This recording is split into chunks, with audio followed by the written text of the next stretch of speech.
What is up, you guys? Chaz back, this time on Rocket League. One of my favorite indie games.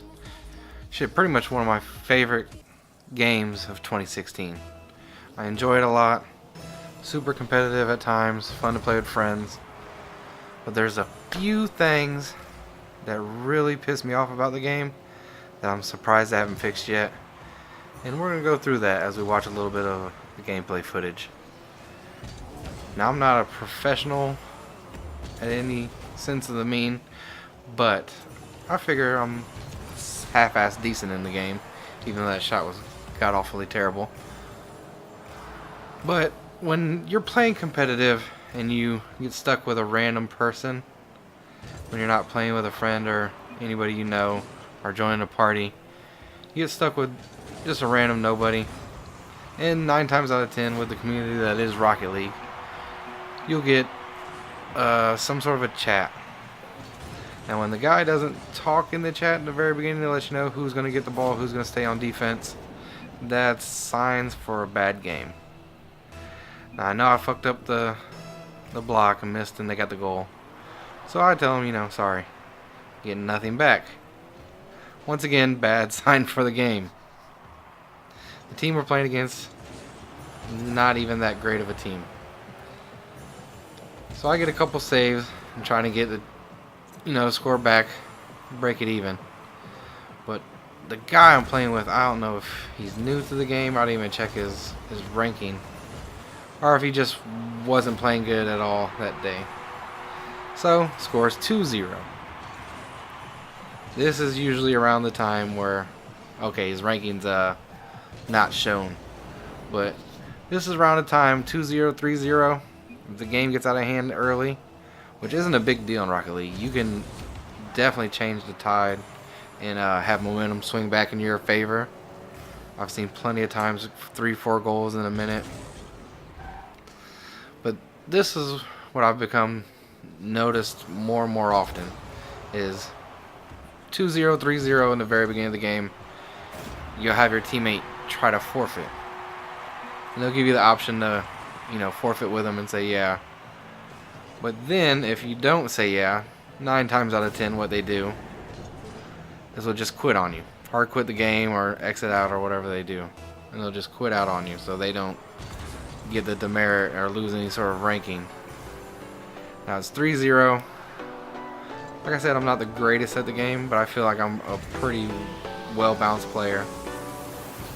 So I get it back close, 1-3. Pretty good shot. The game is still manageable with 3 minutes and 22 seconds left. I'm surprised they didn't quit out 3-0. So the game's still not too bad. And then I come to realize that my teammate is garbage and he's just standing there doing nothing. So I go on the offensive, get a little more aggressive, and I can't believe that save. Ridiculous. So now I gotta go on defense because he's obviously not doing anything. I don't know if he's just upset about the score or I have no idea. Try to go for the save. It doesn't work out. That's when I notice he leaves the game. Now with competitive, I understand they don't want to give you an AI player. And I kind of understand they don't want to throw a person in the middle of a game losing. You lose the game, you de-rank out into a different division. And it's not your fault that you jumped in the middle of a game that was losing. God, that was a terrible save. And I understand they don't want an AI character being the reason you lost or being the reason you won and you getting up in rank or lower in rank.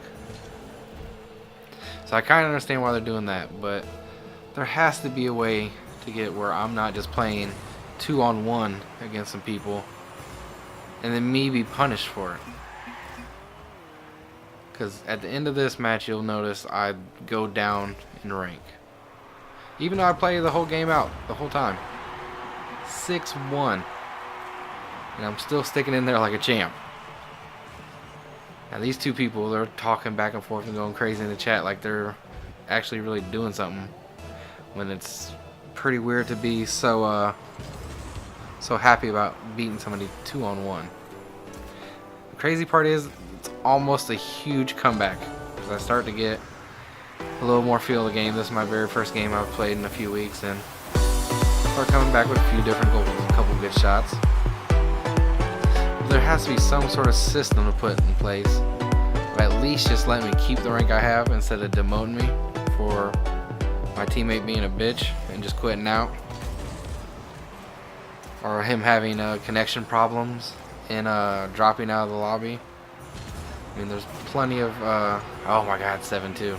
6-2 could have been doable one on two, but I still stay in the game and hold it out for the next 2 minutes and 12 seconds of this ass whooping. I thought they'd get a little scared when they show I'm not quitting, but you know. So you lose one game and you instantly go down.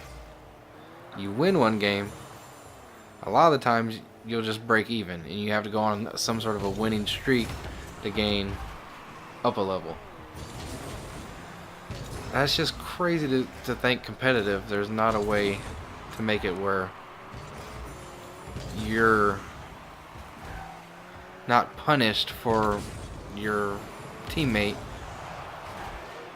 and not necessarily like given a free boost or anything, but at least let me break even. Now, these two are steadily going hard in the paint, and they leave the goal wide open. Easy goal. If you're not gonna take the game competitive, they have a million different playlists for non-competitive. They got 1-on-1, 2-on-2, 3-on-3, even Mayhem 4-on-4. They got the hoops, Rocket Labs, a million different ways for you to play this game non-competitive. And then you'll get the AI characters if somebody drops out or anything like that.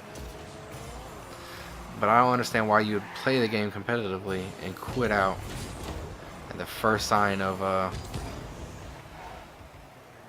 struggle. So the game's 3-7 now, still a minute left. And it doesn't, like, at least give it some sort of a they call it like a mercy rule, something like that. Quit the game out yourself, let everybody break even, or even let the two guys go up in rank since they didn't quit out. Give them some sort of a gift. But to have to sit through a 3-4 minute of a game and then lose out on rank is just ridiculous. It shouldn't be a thing in a game that the community is so strong in, and the developers are constantly putting in patches and different updates. It seems like this should have been fixed a long time ago. But that's my rant on what's wrong with Rocket League. Like I said, I love this game. It's a great game. There's not much wrong with it. The physics are on point. The cars are amazing. There's a million different options to customize all your shit. The community is cool. The developers are always intact. They even have a new mode coming out early next month, which looks amazing. I think it's Brawl mode. I could be mistaken, but it looks like that's going to be tons of fun with a lot of different new abilities and stuff for the cars. I'll definitely be probably making a video of that. Oh my god, look at that save. Trying to come back, just let me get at 1 point. But I wanted to rant on that for a quick minute, because for a game that's almost all around perfect, to be an indie game, to be any kind of game, let alone an indie game, to be this enjoyable and this perfect, you would think that they would have something as easy as that figured out by now. And look, going down a division. It just doesn't make sense to punish me for the loss of my idiot teammate. But whatever. This is Chaz. Thanks for watching, and I'll leave you guys some video footage of me and an actually good teammate. When you see right in the very beginning, I'm telling him I defend. He lets me know I got it. That's a good sign that this is going to be a way better game than the last game. So, thank you guys again for watching. Hit that like button, comment, subscribe, all that good jazz. And sit back and watch some dope Rocket League footage for a second. It'll be a lot better than the garbage you watched while listening to me. Take it easy, guys. Peace.